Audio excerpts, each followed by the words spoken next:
Hi and welcome to Conversations with Grace, and I have a lovely special guest today. Her name is McLean, and she's Director of Global Enterprise Sales Strategy at the FCM Travel Solutions Australia. Welcome, Julie. Hi Grace, how are you? Thank you so much for having me. That's okay. So let's start at the beginning. How did you get into this wonderful world of travel in the travel industry? When did that all start? So Grace, I got into the travel industry quite a long time ago. Mm-hmm. After I'd travelled around the world quite significantly, I decided that travel was my passion and I wanted to work in the industry.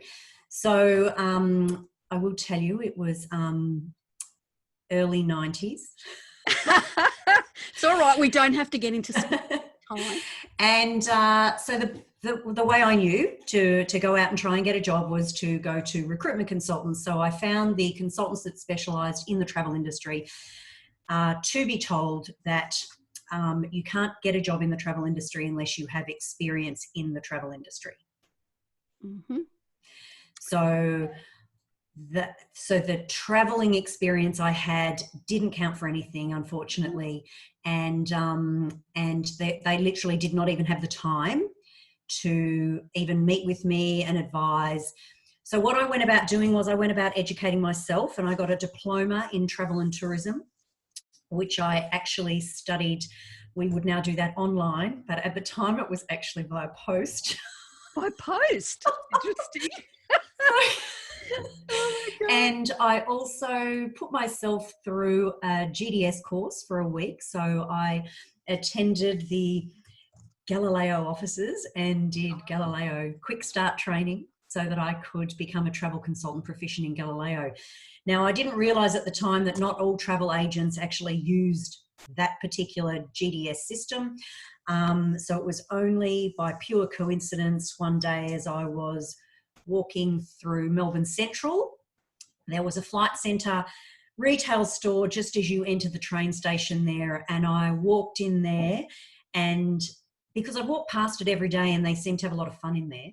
Yes. And so I walked in there and I spoke to a girl by the name of Felicia, and I asked how I could go about inquiring about getting a job, and she actually gave me an application form. So that's how it all started. I actually applied directly to Flight Centre. Okay. So what was your first job? What did you do? I was in a retail shop. So my first retail location was Hawthorn Flight Centre. And then I moved into the city, into a little laneway store in Little Collins Street. Oh, right. Then I had the opportunity to help open up Southgate Flight Centre. So that was fantastic. And South Bank at the time was a very new complex. So that was that was exciting. You know, we had 2 big office towers and lots of busy office workers that would come down during their lunch break and dream about travelling. So we had lots of traffic coming through there. But I only spent 3 years in leisure before I got a call one day to see if I'd be interested in moving into corporate. Okay. When that happened, I thought I'd done something wrong. No, they obviously noticed your skills and yes, your sales skills possibly. So possibly they did. Yeah. So then what happened? What role did you take on after that in corporate? So I started in corporate as a travel consultant. So which in the corporate traveller business at the time, we were called travel managers. Or account managers, sorry, we were called account managers. So this is before the actual account management role existed. And so I spent a number of years managing travel for corporate customers, small to medium-sized customers. So often it was a company that might have only a couple of travellers with them. And of course, everything at the time was by phone, fax, paper ticket. Then we moved to email, which was very exciting. Oh, that would have been very exciting. Then there was a couple of disruptors came into the market, and Virgin Blue started up and had their own online tool where you could book flights, and then we moved into e-tickets and things like that. So I was 5 years in the travel consultant role in corporate before I moved into business development.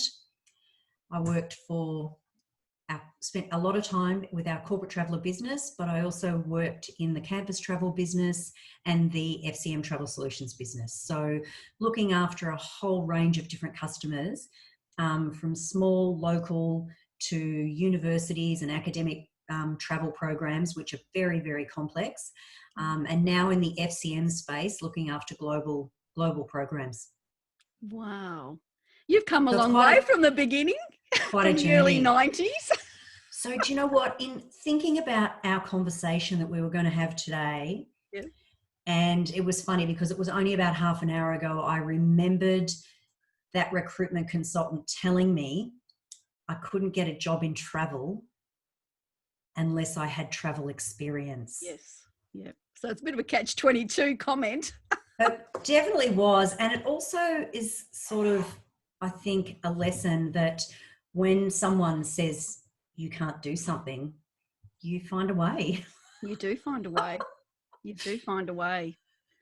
Yeah. And yeah, that's just, it's perseverance. you can't take that no that someone says as the end. Yes. That's just no right now, or no with them, or Yep. and work around it. Yep. And you just say thank you, and move on. And my word that I use when somebody says no is next. Yeah. Yes, it's actually one of my episodes in my podcast. It's not up yet, but it's ask. Right. Just keep asking. Yep. It's a law of probability. Somebody eventually will say yes. That's true. Your question. So yeah. So can you tell me any past projects that you've been part of that have been really successful? So That you're allowed to talk about? yeah, sure. So there's one that really stands out for me. There's lots of them, but there's one that probably stands out over recent times, which was 2016. And I spent a good part of 2016 working alongside a large global mining organisation. Right. And they had very complex requirements. But one of the big things that they needed to do, going through a bit of a transition, was take a lot of cost out of their business. And so that was a fantastic learning curve. Yes. For me. Creatively. Working alongside their team and spending a lot of time in their actual office.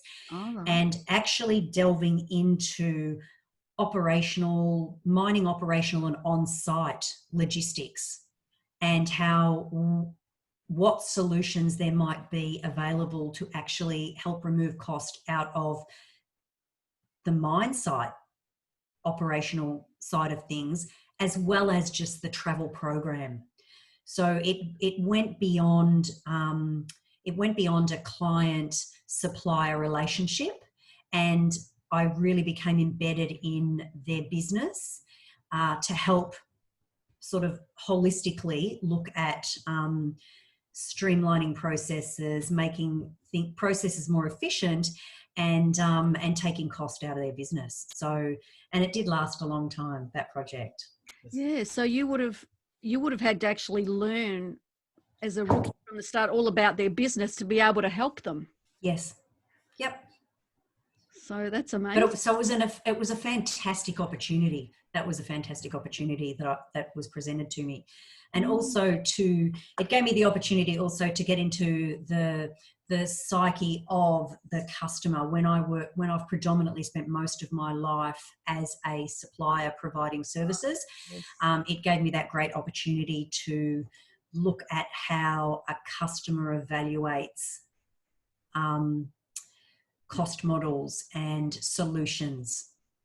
Wow, that's amazing. That was a great learning experience for you. Yeah, fantastic. And so the more challenging a project, the more satisfying it is at the end as well. Yeah, absolutely. Yeah, so that's probably why that one stands out quite significantly.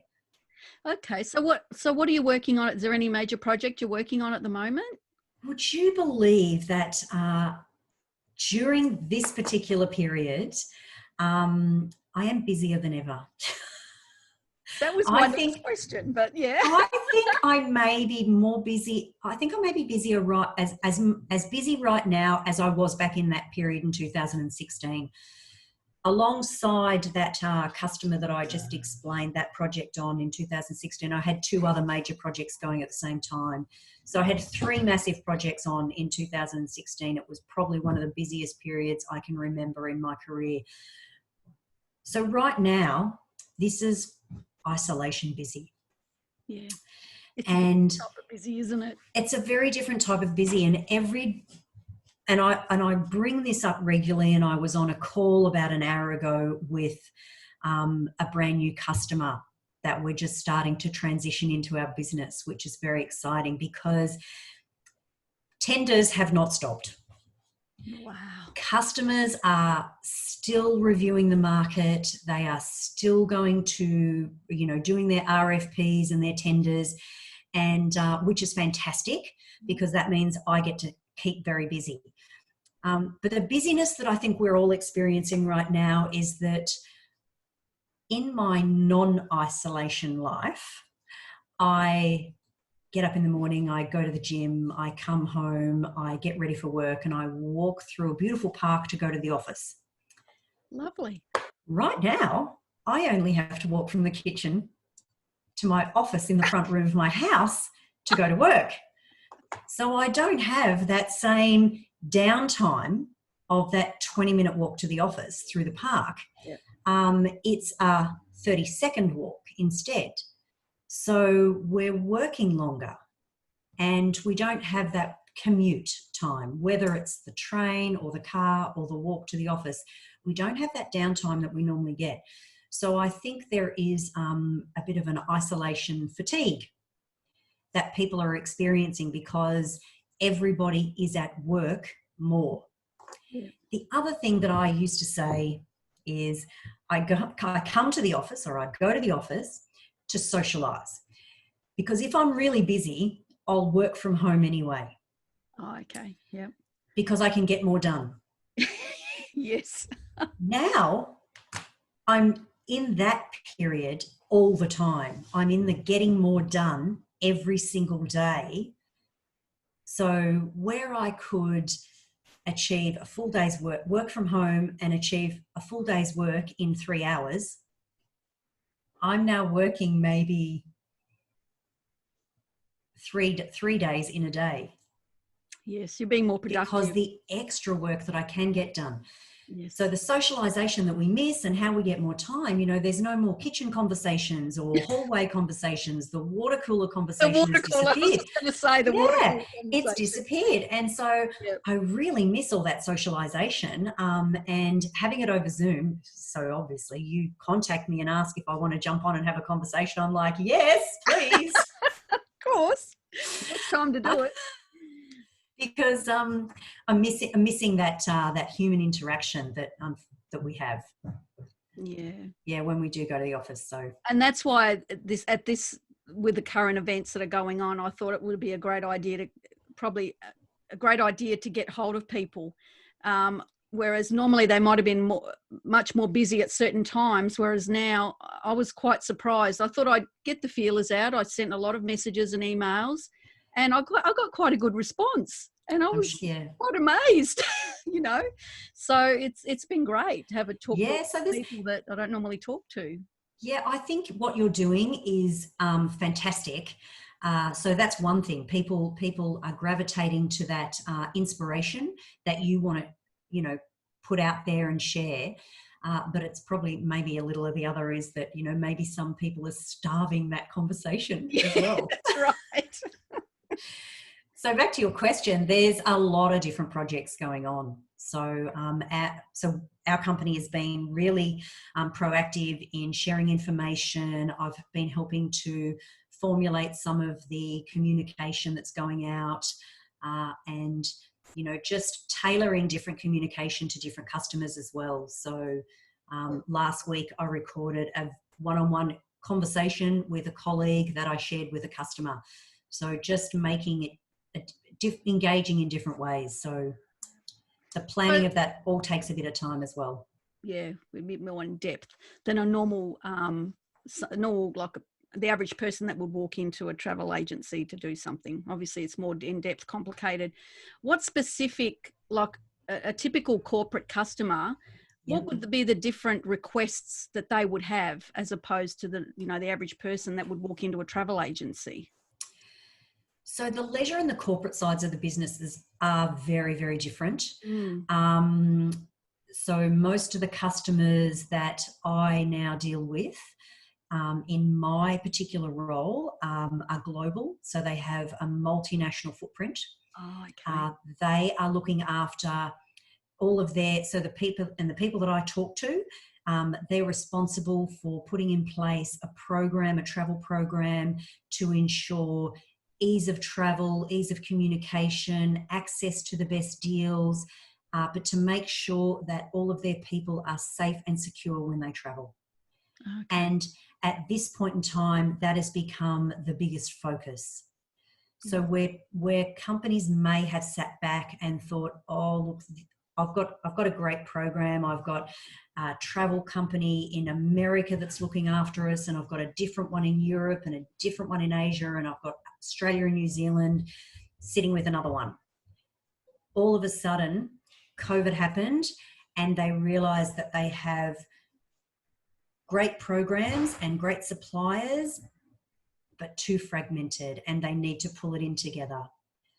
So consolidation is becoming sort of like a higher priority right now that people are looking at, to have a single supplier and making sure that they've got the duty of care processes in place so that they will be able to find their people, communicate with their people if anything goes wrong. Now, right now, not many people are traveling. Yeah. So I think there's perhaps the three phases. First of all, there was the triage, the emergency situation. Where is everyone? How do I get them home? And we're very fortunate. Part of Flights in a Travel Group, we actually have access to our own charter company. Oh, really? So our own charter company has been, engaged by authorities to, organise aircraft to bring, Australian citizens and Australian residents back to Australia from some countries. So that's been quite interesting to watch from the sidelines, that happening. So that's sort of part of the triage part, getting everyone back to their home country and making sure that they're safe. Now we're sort of in this transition phase where people are really delving into their processes. What if my airline supplier doesn't make it through? Yeah. And I'm not referring to any of our national carriers here in Australia, because I'm sure they both will be surviving. But some companies in other parts of the world may have a tendency to have leveraged low-cost carriers that may just not make it through. And so then what are they going to do with that when their people start traveling again? They've got to have backup plans in place to know that they're going to be able to get people on aircraft so that they can reignite their business and move ahead with their business plans when we start flying again. So many repercussions of these events, isn't there? There really is. That you really don't think of, every day we learn something new. Oh, this has happened. Oh, I didn't even think of that. It's affected so many different industries, organisations in different ways, I guess. It has. Depending on what the businesses are. It has. So tell me, what do you think your major strength or skill is in what you do? Oh, me personally? You personally. Oh, Grace. I'm sure there's lots, but just pick one. Something I've always held on to is that I see things through the customer's eyes. That's great. That's a great answer. Thank you. So I think back to even when I was sitting in that Flight Centre retail shop. Yes.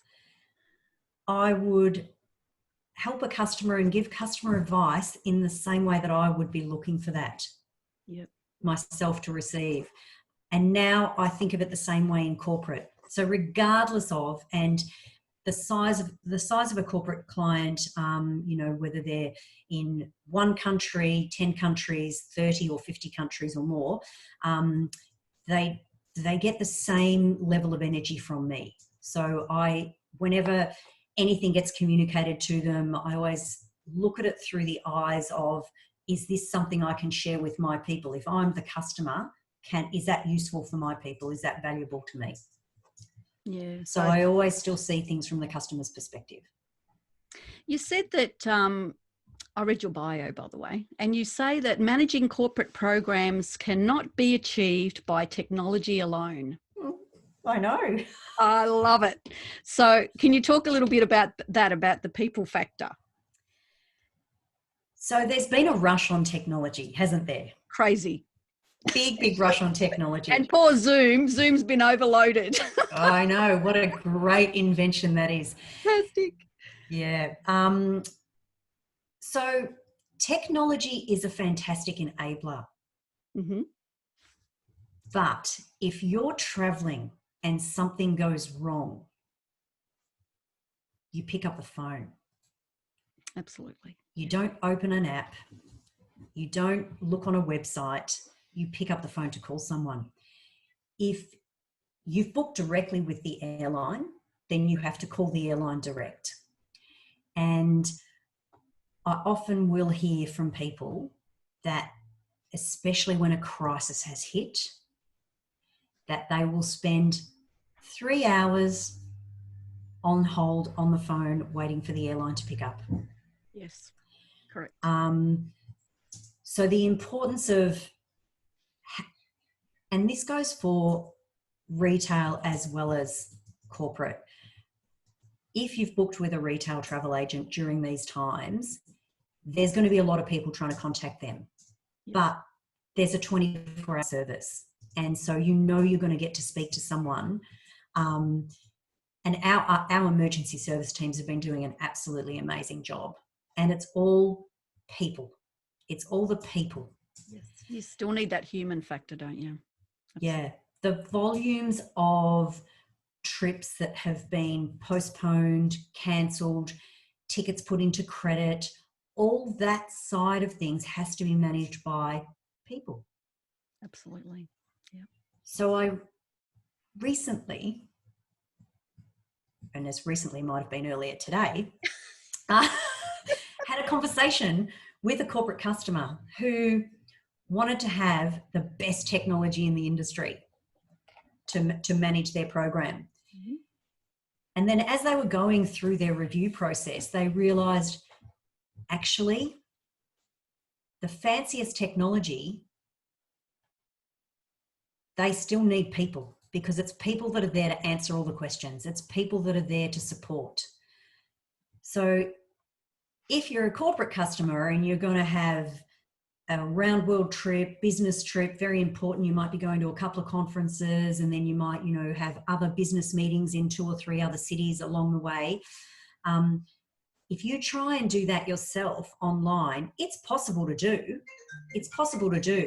But if you've got an experienced travel consultant that has been putting together international itineraries for the past 20 years of their life, they're going to look at your itinerary requirements, and they're probably going to be able to come up with something within a couple of hours for you. Yes. That is going to be an itinerary that you may not have thought of. Yeah. So Well, that's why they want your expertise. That's why technology is fantastic, and we all are using it at the moment more than ever before. But it's the people behind the technology that or the technology that support the people. That really is the best combination. Yeah. So with, I'm not sure what their titles are, the account managers that look after these, do they have a certain portfolio that they look after? A certain amount of customers? So yes, like a customer would have a relationship manager that they would deal with. Is that how it works? 100%. Yeah. So in our particular structure, so we will have a corporate customer. They'll have an account manager that manages the relationship, the suppliers, the reviews, insights, and is their single point of contact, regardless of how many countries they may have a footprint in. And then depending on the size of their program, so some corporate clients will spend $20 million a year on travel. Wow. Or $100 million a year on travel. Heavens above. Absolutely. And there are other corporate clients that spend $500 million or even more on travel per year. So depending on what their requirement is, they will have then a dedicated travel consultant or a team of dedicated travel consultants or a multiple team structure to look after them. So if I think about our business here and some of the customers that I've worked with, we have teams of travel consultants looking after single customers, but we have other teams that look after multiple customers just because of the customer requirements. Oh, okay. Yeah. Yeah. Obviously the requirements are different from... And it's all driven to what the customer's program needs. Yep. Of course, and that's why we're there, for the customer service. That's to right. Look after them. That's right. Yeah, absolutely. So what do you think now, what are going to be the repercussions in the travel industry as a whole after hopefully this all goes away with recent Yes. What do you think are going to be the major changes? So I think that corporate companies will look to have a tighter contract management in place. So they will have maybe less suppliers. They will probably be more inclined to have a globally consolidated program with one travel management company. Yeah. And they will have tighter control over which airlines their employees can travel with, and a tighter control over hotel programs. So in the past, a lot of organisations will have had a hotel program, but if you're going to a conference, you can stay at that conference hotel. I think that there will be a lot more organisations looking at protocol for cleanliness within the supply chain. Yes. So not just knowing who the suppliers are and being able to manage them and have an audit process when they award suppliers across all categories: ground transport, accommodation, airlines, service suppliers. But also if people want to, so this is the ideal opportunity for organisations to pull in what we refer to as the leakage. So a lot of customers, a lot of travellers, individual travellers, they go to the same city or the same town every time they go out on the road, and they stay in the same place. But I think now that companies need to be managing that a little bit tighter and need to know that where their people are staying, it's safe, and safe in a different way than what we've ever referred to as safe before. That's right. Yeah. From what we currently understand, there is not going to be a cure or vaccine for COVID-19 for quite some time. And so, but business is going to come back. We are going to start traveling before those solutions are in place. So we have to make sure that when I get into my car, whether that be a taxi or an Uber or whatever it might be, when I get in that vehicle to go to the airport, or when I get in or if I had a train that went from my house to go to the airport, if I travelled by train to go to the airport, or whatever the form of transport might be on the ground to get to the airport, that is safe. Yes. And safety now isn't just a good driver or a new vehicle. Safe is actually down to cleanliness. Cleanliness. So it looks like the hotels will have a different 5-star award. They'll have a cleanliness, That's right. And I've been some other rating for them. I've been talking to customers about that recently, and that have already been looking at their hotel programs moving forward, and they've been including questions around cleaning protocols in their RFPs for hotel programs. Yeah, it's going to be a big thing from now on, isn't it? So I think that's going to be quite a change. Pretty much everyone that I'm talking to cannot wait to get out and travel again. No, me too. I was ready to book a holiday to, because I'm in a mastermind group and we're going to be writing another book together. So we were going to Boracay Island in Philippines. Yes. Yes. So I've never been there. So yeah, that was. And you luckily were going to I go. hadn't booked. You were going to go to Boracay to write a book or just to catch up with the mastermind group? No, we've started writing it, but it was there to do a mastermind retreat to go more in depth into the book. So, but that didn't happen. So we're just going to delay that for a little bit longer. Yeah. But that'll happen. Well, you'll be able to do it. You'll be able to do it. Yes. I think that domestically within Australia, corporate travel will pick up hopefully in the not too distant future. And then, you know, we never know. New Zealand and Australia might open our borders and we might be able to go across the Tasman. Yeah, it'd be lovely. That'd be exciting. Yeah, see, now that's exciting. And but perhaps some international destinations, it's all going to depend on the countries that open up their borders. Yeah, and there'll just be stricter screenings in place. I suppose it might take, I'm assuming, is it going to take longer the process will be longer to get in? Like once you land, you know, will there be all these different processes to actually get out onto the footpath outside the airport? So I think at the moment, since Australia introduced the 14-day quarantine upon arrival, I think arrivals have become a lot longer, getting through immigration, getting your luggage and getting onto those buses to get to the hotels. So I think that has become a longer arrival process for people. But I actually travelled at the beginning of March. Did you? I went... Tell me all about it. It was a personal trip, but I went to the Maldives. Oh, beautiful. That's a place I haven't been either. And I can highly recommend it. And I could probably talk about that for a very long time with you, but I won't. But I went to the Maldives and I went to the United Arab Emirates. And it was in the early days of the COVID situation. So there was no border restrictions. And in fact, I was back home in Australia before our quarantine came into play.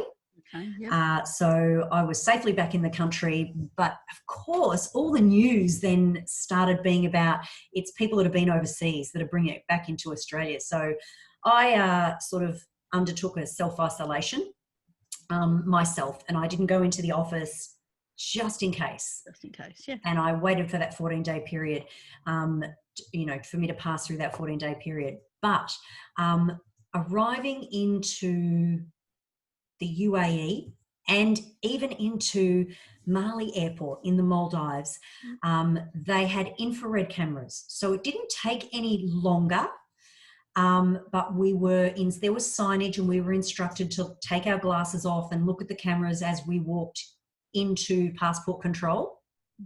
Wow. And there were people sitting there all, you know, sort of, they had their masks on and everything. And they were just sitting there watching us. There was only one hotel that I experienced that at though. So the hotel that we stayed at in Abu Dhabi on the way home, on the return trip. So I went up through Abu Dhabi. It's a long story why I went through, but that's okay. And so we stopped in Abu Dhabi for a couple of nights on the return from the Maldives. And the hotel that we stayed at, actually, we had to always enter through a certain door and they had infrared cameras there as well. So that was, and it was very easy. Coming back into Australia on the 11th of March, it took me 5 minutes from disembarking the aircraft. There was no one there because people had stopped traveling. So it literally took me 5 minutes to disembark the aircraft and pick up my bag. Oh, it was the fastest I'd ever arrived back into the country. You were probably expecting all this hoo-ha when you... I was curious. I was curious as to what the experience was going to be. But I think I was just in that period where people had stopped travelling, and before then the following Sunday was when the government put in the 14-day quarantine. So So I think it became a lot harder a week later. Yeah. I suppose it was that time where everybody was returning, I guess, from wherever they were. Yeah, yeah. It probably took a while to get everybody back to It was. their home. I think the time when I came back into Australia was that lull between there's the thing happening that we have to be aware of, and that we're all aware of this thing that's going on, but it hasn't quite hit us yet. But people were nervous enough to not have been traveling. Yes. So that's why it was so quiet. Yes. Yeah. Yeah. So, I think it's given the world a rest. I think the world is recovering a little bit from all this, all this stuff that we're doing to the planet. I agree. Planes going, everything. I'm not going to go into climate change or anything, but I think the world is having a rest. I mean, if you look at the canals of Venice, I know. right, they've got dolphins. I didn't realise that. Yeah, there's dolphins coming through, and the water's so clear. Yeah. Even it sounds ridiculous, but my husband has a vegetable garden. I'm not really a plant. I'm an indoor girl. I'm not an outdoor girl. But anyway, I like to enjoy the vegetables he brings inside, right? Yep. And they are huge. I don't know if it's Mother Nature trying to tell us something. I could go in the fridge now and bring in a zucchini. The zucchinis are like 900 grams. We're weighing them. They're huge. Oh, that's amazing. Yeah. Well, congratulations to your husband. Yeah. Well, obviously the soil's great, but this year, for some reason, and I've noticed a lot of people on social media have been putting their homegrown vegetables. Yeah. On sorry to go off the I'm still doing a segue of travel, but yeah, I think it's just Mother Nature's having a rest. We're recouping, we're debriefing, we're going back to communicating. All right, we're communicating on Zoom a lot too. I think it's given us a lot of time to reflect. Yes. What do you think? I agree with you 100%. And I remember, I think the first thing that I did see was the canals in Venice and the cleanliness of them. And then I saw photos of blue sky in Beijing. Get out of town. Isn't that amazing? Anybody who's been to Beijing will know that there is never any blue sky, but right now they have blue sky in Beijing. Yeah. And that was an early on sign as well. Yes. And then people posting photos of birds flying and singing in city squares. Yeah, that's great. And only last night on TV, I think I didn't catch where this image was. I don't know where this image was, but it was a whole lot of monkeys. So if you've been to Bali, I don't know if you've been to Bali and you've been up back into in Ubud, 1982. Okay, well you can go up into Ubud, into the mountains, and there's an area that you can go to where there's a whole lot of monkeys, that are sort of like out, and you just go walking through this forest area, and you see all these monkeys. Well, this imagery that I saw, this visual I saw on TV last night was actually all of these monkeys just on the roadways. Wow. Like on the major roadways, major intersection. I don't know what country it was. I wish I knew what country it was. Yeah. And I looked at that and I went, oh my God, isn't that amazing? I called out to my husband and showed him. And it's because there are no cars. Yes. Because people are at home. That's right. They're not frightened. So not only are there no planes, so the sky's a bit cleaner, there's no cars. So there is going to be a lot less pollution because, there's a lot less. Yeah, it's funny you should mention that because I was looking at Facebook this morning. I've got a few cousins in Boston, and one of them put on there, she's taken a picture outside her window and there's a coyote walking down the street. So even the coyotes are coming out now. So. How amazing. Yeah. Yes. I mean, I've got plenty of kangaroos on my property, so I just like to look at them out the window in the morning, and then when they come in at about 5 o'clock, they come in to graze, and that's lovely to look at too, but they're always around. How nice. That's very nice. Yeah, so what now for you? Do you have any goals, or how I said I love goals, yes that. Yes. Do you have any goals for yourself that you've set that you want to achieve? I always have goals. Yeah. Yeah, I'm like you in that way. I do have goals. Um, so I'm partway through my own manuscript. Wow. So Fantastic. it'd be handy if I actually could finish that, Yes. and I really should. So maybe what I'll do is uh, take a leaf out of your book Yes. and pop myself an image up on a visual board Yes. to make myself complete that. I have to say, I'm valuing working through this situation and helping to rebuild the business. So right now, anything that I might have been doing on a personal level has kind of been put to the side so that I can focus on making sure that, our business that I work in, is strong the whole way through COVID and beyond. Yeah. So doing my part there. So and I've sort of been focusing on that a lot more rather than, so yeah, my book has kind of taken a little bit of a back step and all that sort of thing. So, What and you just, have to do is break down the goal. yeah, So break it down into little pieces, like say, okay, between 8 and 10 every night, I'm going to do so many pages. It's actually right. one of the episodes of my podcast, so you can listen to that too. Okay. But, Okay. I'll do that. yeah, because a lot of goals are overwhelming. So people think, because they set big goals, which is great. You've got to Yep. set a big goal. And people think, oh my God, I can't even, right? It's so big but what you need to do is break it down into small pieces of small actions that you need to take daily to do it. Yep. So, but I'm sure that's what you're doing. But yeah, but if you stick to it and commit to it, you're going to finish that manuscript. Yeah, I hope so. I hope so. And I think too, people really need to take this time to reflect, and it's sad for the people that have lost their jobs as well. But you know what? It might be a new chapter in their life. It might be something that they can do differently now. Instead of dwelling at home, have a think about what your strengths are. What do you love to do? What's your passion? And maybe go and do that. Yeah. Yeah. I went to a training seminar many years ago, many years ago, and the chap said, something good comes out of everything. That's it. And so I've always remembered that saying.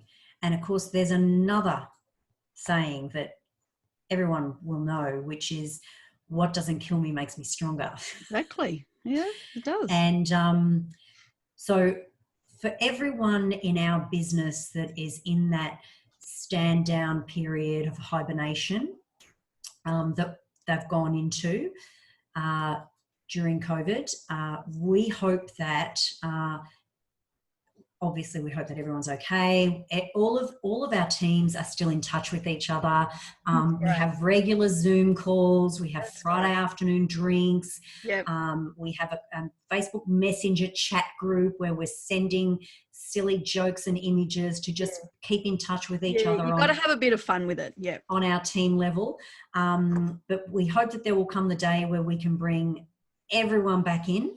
And it'll probably happen in stages. As our customers start traveling more, we'll need to bring the travel managers back into the business and account managers and things like that to keep supporting the customer, increase in travel back into whatever the normal looks like in the future.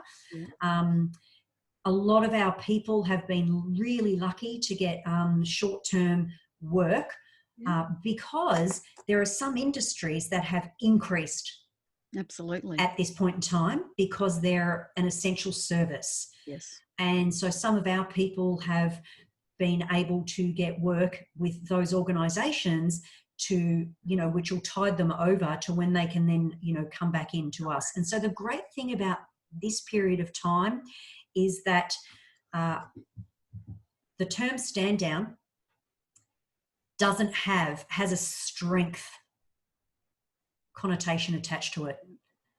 it's not a negative thing. It's actually a strength thing. It's the phase that I'm in. It's not a bad thing. It's actually, No. I'm part of the stand down crew. I'm part of the work through crew. Yep. And while I'm part of the stand down crew, I'm still employed with Flight Centre Travel Group, and I'm actually getting JobKeeper, and I'm able to go out. So it's a really positive place to be. Yep. Once you get through that initial change of identity, it's a positive place to be, because you can go out and use that time to study. Or one of my colleagues has built a retaining wall and got a fire pit, and I'm planning, once we can socialize again, that I'm going straight there, because I want to sit around that fire pit and Yes. drink a lot of red wine. Love it. So there's a lot of positive things. One of the girls in our team, it took her, I think, 3 hours to actually get a position in a COVID call center.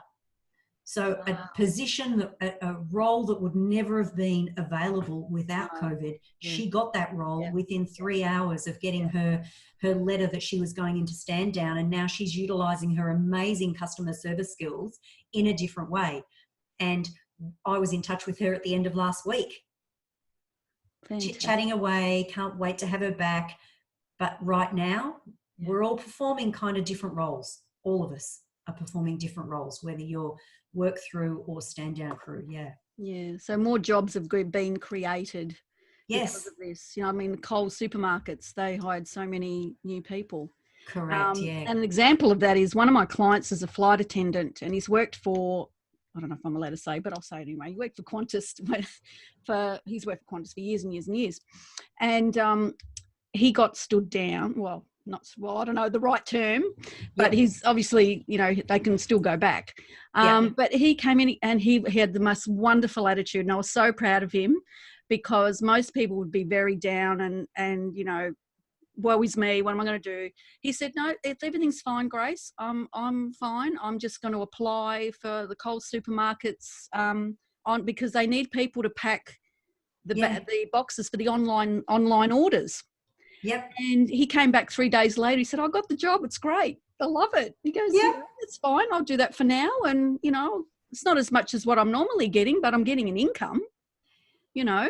So, and this is the attitude a lot of people, you know, that really need to have, because if you have that attitude, things will gravitate towards you that you need. That's right. The resources, you know, whatever, and being grateful for what you already have. You know, so the more you are grateful, the more you're going to get to be grateful for. 100%. Yeah. As I was saying before, even myself, that I'm part of the work through crew. So in essence, I'm kind of in the same role, but my role is different. My role is different because I'm engaging with people I've not engaged with before. I've got to think of different ways to also communicate to customers and create, you know, a whole new support level for colleagues. So everyone's different regardless of what their core role is. Yeah, so organisations now are thinking outside the box, you know. Yeah. How can we do it differently to still get that income coming in, you know? How can we service our customers in a different way? So, so there's definitely going to be opportunity out of this. A lot of good will come out of it. We'll think differently, I think. Yeah, I hope that we don't go back to that crazy rush that we lived in. Yes. Because there was that, I think we almost hit a peak of email response, quick, be faster, be more productive. I think we hit that. We were going to a place that was just, we were contactable all the time, and all of a sudden now we've had to slow down because we've been forced to stop. Yeah. We can't go out as much. And so I hope that we can come out of this, and I know that personal relationships will change for the better, because we value the conversation a lot more. Yes. And I hope that that extends into business as well. Yeah, absolutely. No, that's terrific. Yeah. On the last note, what would you say would be one of your favourite books that has influenced your life? Oh, so this was a few years ago. Someone recommended to me Lean In Lean In. by Sheryl Sandberg. Really? Yeah. Oh, So I've got a few books actually. Let me just check. show me. I do have it here. So it's this one, Lean In. Lean In by Sheryl Sandberg. Sandberg. Okay. And it's a great book for women in business Yes. to lean in. Lean Yeah. in at the table. Don't take that seat at the back of the room. Sit up and speak up. Put your hand up. Yeah. Yeah. Go for that role. Put yourself out there a bit more for women in business. It's a really, really good. So just quickly, Flight Centre Travel Group, we have an internal business which is called Women Wise, and it's women supporting women in business. Terrific. So this book referral came out of a Women Wise reading list. Okay. And I got a lot out of it. It's one of those books that couldn't put down. We all need one of those. It's a business book. It's not a holiday book. It's a business book, but I really got a lot out of it. I would have been the person that would have, pulled a chair up at the back of the room rather than pulling a chair up to the table. And now I'm very conscious of that. So when I am in a meeting environment, if anyone comes into the room and they think there isn't enough room at the table, I make sure we make room. Oh, that's terrific. That's awesome. Yeah. I've actually got, there's an episode of my podcast. It's not about plugging me, it's about plugging you. But there's an episode of my podcast and it's about what I call leaning into it. But what I mean is for people that are not sure what they want to do, and they really say if they really want to be a speaker, but they really don't, they're not quite sure what they want, just lean into it. Start something. If you're not quite sure, it might not be the job for you. Lean into something else. So it's true about leaning in is a very good formula to use. Yeah. You lean in and just try it. Make the first step. We're not saying that you got to go 10 steps. Just take the first step. So it sounds like a good book. I think I'll get that book. I like that advice, Grace. Take the first step, see how that feels, test the water, see if we need to go, see if we can go further. Yeah, and you don't have to see the whole road. You only, it's like driving a car and you got the lights on, but you can only see so far ahead. You don't need to see that. So you're just taking those one step at a time. Yeah. Yeah. So that's awesome. I like that. Thank you. So thank you so much for joining me today, Julie. We've had a wonderful and inspiring conversation. Thank you for having me. It's been great. I really enjoyed it. Thanks, Grace. Oh, lovely. So, well, thank you for joining me. I hope we talk again soon. And in future, I might do it again and see what future projects you're doing and see what you're up to. Oh, you look scared. And we'll go from there. So thank you so much, Julie. Thank you for sharing your expertise in the industry, because I'm very, obviously, that I'm very interested in the travel industry and I love traveling. So yeah, thank you so much. Thank you. My pleasure. My absolute pleasure. Thanks. Bye. Bye.